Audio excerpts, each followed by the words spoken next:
calculated. Now, Apex 47 in the 1v1 against Sutsujin. Not too sure about that 1v1 for Apex 47. Making it out, Sutsujin turning it around to get first blood. Mission Migration coming down as well with Mhont Force as well. Still gonna go for the fight as the airstrike gets used up into the back. Dyron trying to look for an angle to go over just after the airstrike now used on Apex. Sniping him down as Toy goes in and dismantles the back. Lunar gets a kill on the Diamond and Sutsujin wants to go for the dive. Over to Singy Boom he goes. Sutsujin. Oh.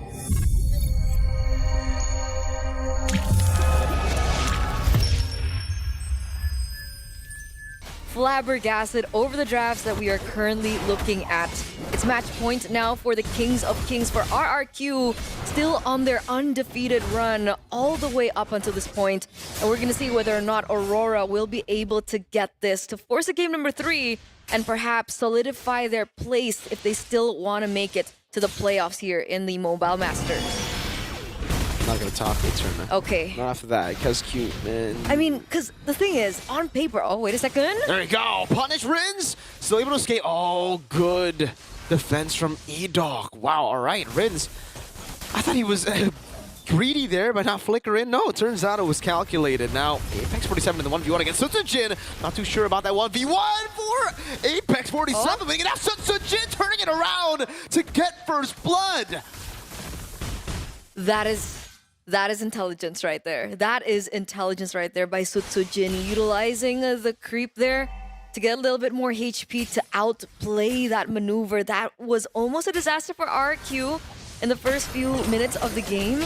And again, back to the point before all that action happened, technically Aurora have that template early game aggressive draft, right? They have Apex 47 on the Jawhead with TNZ on the Suyo, plus they have Rosa on the Farsa, and to top it all off, they have the Granger as well. But it seems like Kescute's already prepared for a draft like this. When was the last time we saw the Guinevere? I think it was Beloyski, MPL. It was Beloyski.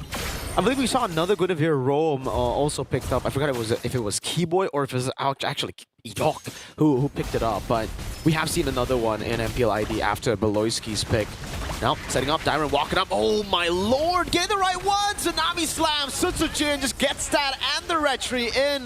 Tianzi went in for the retry, now the Slam, trying to get Sutsujin. He brings him under the turret. Good night, Lunar. Has the flicker, will be able to utilize it.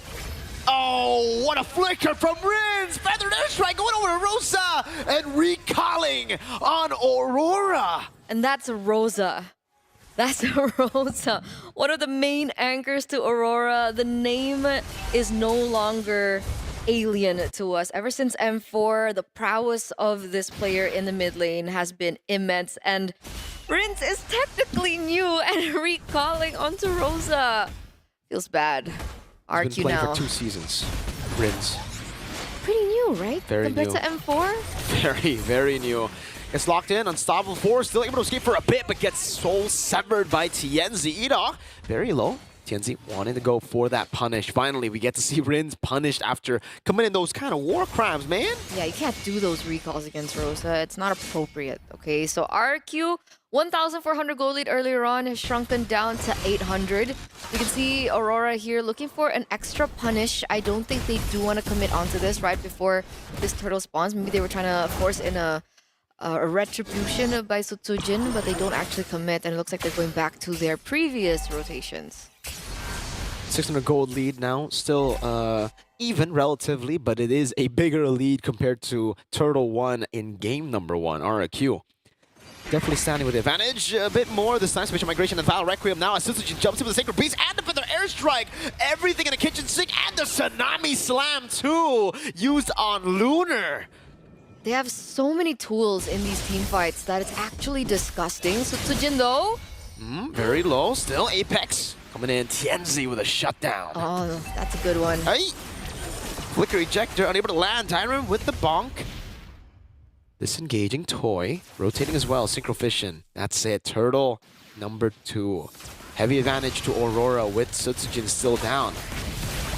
Mission Migration coming down as well with Mhont Force as well. Still gonna go for the fight as the airstrike gets used up into the back. Dyron trying to look for an angle to go over to Rin's. Turtle for Apex 47. All right, already a good trade, I think, for Aurora. Sure, they get Apex low, but it was already Sutsujin being down earlier on. Plus, they get the neutral objective. So already a different story than what we saw from game number 1. A little bit more fighting power from Aurora Turkey. And they've got to be able to play it that exact same way, right? Rosa opened up the Feather Airstrike in a good position, so nobody was able to punish them. Okay, there's a little bit of trade of damage coming through, and it looks like Rins has still opted to go for Feather Airstrike. I think that's the best ultimate to take right now, right? Maybe... Yeah, right now it's just the Feather Airstrike, so it's a good way to dish out more damage, especially if RRQ want to go for those pickouts that we've been seeing with the Tsunami Slam, with those individual lockdowns, and the crazy bursts that they're going to have. Dyron walks up against Feather Airstrike, gets used up, zoning them in the back. Apex helping TNZ to take that green camp away. Because I think Rins is afforded to do this, right? Because Rins is a very highly aggressive player. I think when it comes down to it, he would take something like the Unstoppable Force. But the fact that there are already so many tools on the side of RRQ HOSHI already, so he's like, okay, might as well pick up the different role. Let's pick up the damage role. Apex 47. Oh. Special Migration not landing. Apex gets away. Both teams again waiting. Wait a minute, Rosa! Don't think you want to go for it there. Gets cancelled immediately. Purify. That was scary. That was scary. I think my heart dropped just a little bit. But, you know, despite everything going on right now, it looks like Aurora Turkey are the ones holding a little bit more of the gold lead. Back to them. Back to... Oh, hold up. Apex red out. Edoc, Special Migration out. Rin's not going to open up that bush. Mid-control for Aurora. Good rotation from Lunar to get that prio. Rotations are happening now for both of these teams. They're looking for the next neutral objective here. TNZ level 10, but so is Sutsujin. All the resources on the side of RRQ are up, save for Rins and Sutsujin. Aurora Turkey, do they want to use this as information to go for it? Darren walking up. Lunar popping a split again. Edoc going back. Turtle gonna be still contested. Diamond walking up again. It's gonna be a retreat battle. Sutsujin wins. It's on force in the back line. No purify for Rosa. Almost taken down. Has the wings by way. Sutsujin throws out that bomb. No one dying. RRQ get the turtle. 2 games in a row. Sutsujin so reliable on the retribution. You can see the insta collapse now from the side of RRQ HOSHI as Sutsujin goes in, you know, real deep. Gonna be able to pick up that creep. Not entirely the purple buff, but that tower in the mid lane gets taken down. 1v1 this time. Sutsujin winning it out against TNZ just a bit. No Sacred Beast goes back in over to TNZ. Still able to Blade Surge out. Rins walking up too. Can he escape in the mid lane? Apex 47 going to be taking out Rins. Still holding this position. TNZ will be able to dash out. That's a Sacred Beast and a bomb. Meanwhile, Toy is taken out as Edoc walks away. TNZ does fall in the end. But wow, crazy fights. All over the map here. 2-for-1 trade. You can see both teams are fighting each other. Mid lane, a little bit of action there. What's going on? That turret does fall in the top lane finally. Sutsujin is going to be able to trade that back, and that is a little bit of a, you know, a hold on to Toy. You know, Hold up. Hold up. Hold on. Hold up. Hold down. Hold in. Okay. I mean, it could work. I mean, the fact that Siggy Boom got the Sky Piercer earlier and already has a kill now is pretty okay, but the gold lead, it's the capitalization on the kills, right? Aurora were able to get a kill on Toy, but they weren't able to get any turrets. Meanwhile, RRQ, right as they got TNZ, they got a turret up top. They have more tempo to play with, and again, they've just been rotating, I think, a bit more efficiently. Like, Aurora have been sticking together a lot, RRQ have been splitting, so their goal has been dispersed to their core members better than Aurora. I mean, who technically are just trying to funnel Siggy Boom. That's what Renmar was talking about with me about Aurora Turkey, right? For the past few matches that they've played, they've had such long matches, very high kills, but really lacking in terms of kill conversion. And we're seeing that happening again here in this game against RRQ HOSHI. Like you mentioned before, 1,000 gold lead now.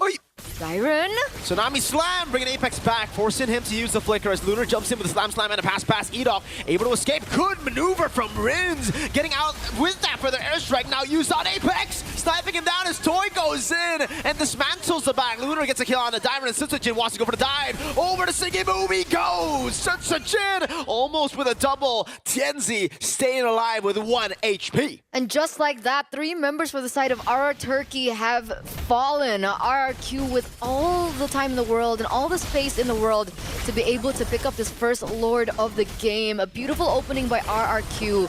And unfortunately though, Tianzi still wanted to fight back. Tianzi walks back up. Oh, Chain CC coming down as well. It's Toy! This time 2 red trees. Sutsujin didn't have it, but Toy got it. Edok will fall. But Lunar is not caught in the bad spot as Sutsujin tries to get that kill on him. How did that happen? Luck just smiles over RRQ over and over. Oi. Sutsujin. Another airstrike. Now another response from Rosa doing the same thing. Sacred Beast from Sutsujin. Oh no! That's going to be the dash forward for Siggy. Move into the Tsunami Slam. Gets the kill on Rins, but will fall to Dyron on the Kalea. 3-for-1 trade, and it's Edok that gets taken down. Okay, Rins is the one that gets taken down, but still RRQ hold on to the advantage. A Lord is still marching, mind you, ladies and gentlemen, the top side. And Aurora Turkey, they have more than one problem to think about right now, Apex. Gets read out completely, goes in for the ejector, but Dyron can take that damage. He'll just take it and walk back to the orange buff as the Lord charges in up top. Without the Holy Defense, it will take half of the turret's HP as RRQ look to go for tier 2 in the mid lane. Yeah, they're not stopping right now. Tianzi doing all he can to, save in these turrets, clear in these waves, but that turret is still going to fall, and that shield does still get popped. So Aurora, now on the back foot, looking for ways to kind of turn this game around. It is still only a 4,000 gold lead, but we've seen what RRQ have been able to do with the lead. We saw that happen in game number 1, and granted, all the damage that was being given over by RRQ, that was before Toy picked up the Holy Crystal, and now he has it. He does. 10 minutes in. Not bad at all. Really quick timers. And at this point, again, there's no real reason for them to force out anything. Sutsujin has the immortality too now, so on top of the crazy burst he's been able to do, he's also going to be very tough to kill, even with Apex getting the ejector down. Look at that damage. That's onto glue, by the way, right? Like, oh my. Half HP already brought back again to the team. Apex looked for a play, but got slammed down. That's a solo on the tank. That's the frontliner. Apex falling as well. Toy jumps it forward as Sutsujin cleans them up. That's Rins and the back. Gila Rins stealing away Tianzi's ult just to displace himself. 4-1. 4-1, and I don't think that's worth it at all. I mean, ladies and gentlemen, Tianzi is the only one standing to save Aurora's life here, not just in this game, but in this tournament. Edok with the cherry on top, spatial migration flicker. The Kings of Kings raise their banners high. 100